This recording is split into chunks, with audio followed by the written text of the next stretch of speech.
মুক্ত প্রকৃতি আমাদের ভালোবাসতে শেখায়, আমাদের মনে সবুজের ছোঁয়া দিয়ে সাম্যের বাণী শোনায়। আসুন আমরা শুধু একটি দিন নয়, প্রতিদিন সবুজ বাঁচাই। আজ আমাদের নিবেদন আমার নিজের লেখা পাঠ। পাঠে আছি আমি মৌসুমী চন্দ্র। আমি মহুল চন্দ্র। আমাদের কৃষ্ণচূড়া।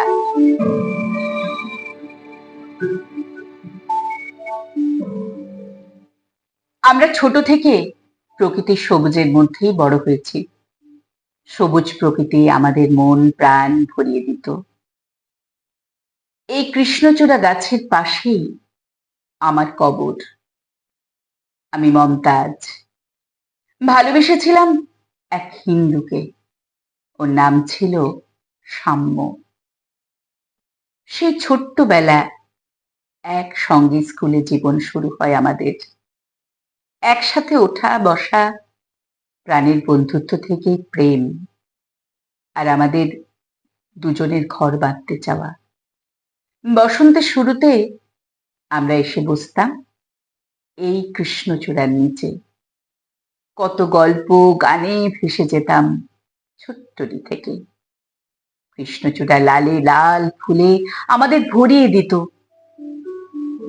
সেই ফুলের ছোঁয়া নিয়ে আমরা অনাবিল আনন্দে ভরে যেতাম।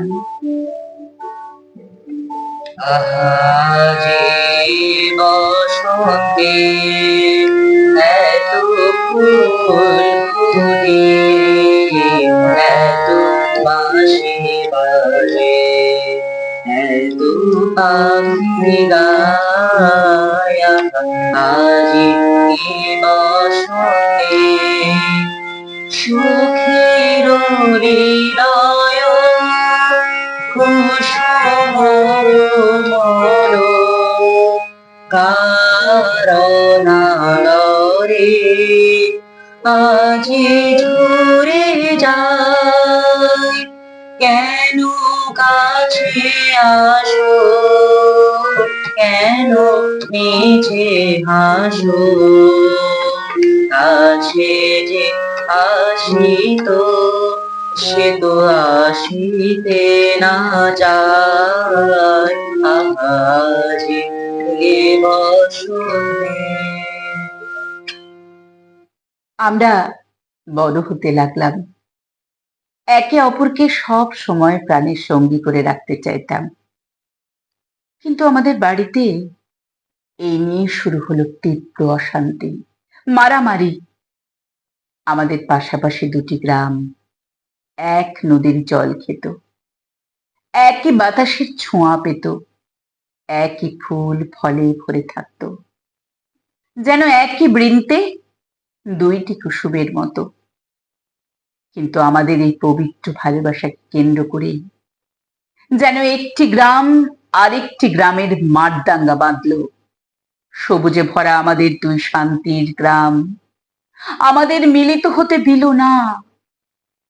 আমরা জোর করে এই কৃষ্ণচূড়া গাছটির নিচে পালিয়ে সেই বৈবাহিক বন্ধনে আবদ্ধ হলাম। কিন্তু শুরু হলো শারীরিক অত্যাচার। এই অত্যাচার সহ্য করতে না পেরে দুজনেই আত্মহননের পথ বেছে নিলাম আমরা। আমার কবর দেয়া হলো এই কৃষ্ণচূড়ার নিচে। আমার কবরের পাশে পোড়ানো হলো আমার সাম্যের দেহ। মাটিতে মিশে যাওয়া সাম্যের দেহের ছাই আর আমার দেহ মৃত্যুর পর মিলে গেল। আর সেই মিলন ক্ষেত্রেই আমাদের এই প্রিয় কৃষ্ণচূড়া গাছটি প্রতি বসন্তে আমাদের ফুলে ফুলে ভরিয়ে দিত। আমরা শুনতে পেতাম সেই মধুর গান।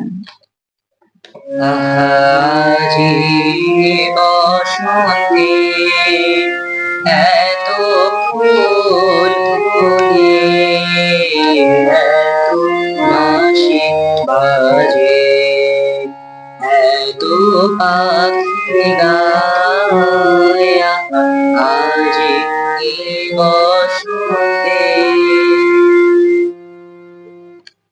কিন্তু হঠাৎ কারা যেন এলো, আমাদের এই কৃষ্ণচূড়ার দেহে ঘা মারতে লাগলো, কেটে ফেললো এই গাছ।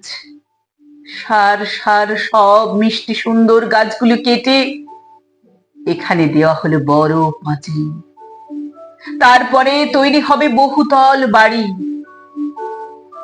আমাদের আত্মা হু হু করে ওঠে, কি ব্যথায় যে ভরে ওঠে। ভাবি, এ কি ঠিক হলো? এ কি ঠিক হলো? অসাম্যের এই কলহ আমাদের দূরে সরিয়ে দিতে চেয়েছিল। এবার গাছ কেটে পাঁচিল দিয়ে শেষ করে ফেললো সবুজ শান্তির বনানী। এ কি ঠিক হলো? মৃত্যুর পর আমাদের মিলিত আত্মা সাম্যের মাটি খোঁজে, সবুজের গান গায়। সেই কৃষ্ণচূড়ার শিকড় ডুকরে ডুকরে কেঁদে ওঠে। গাছেদের আত্মার দীর্ঘশ্বাস পড়ে। দূরে গজে ওঠা কতগুলো গাছ হাল ধরে বলে, শুধু বলে চলে, নয় নয় নয়, এখনো আছে সময়, লাগাও চারা, গাছ কাটা আর নয়। নয় নয় নয়, এখনো আছে সময়, লাগাও চারা, গাছ কাটা আর নয়।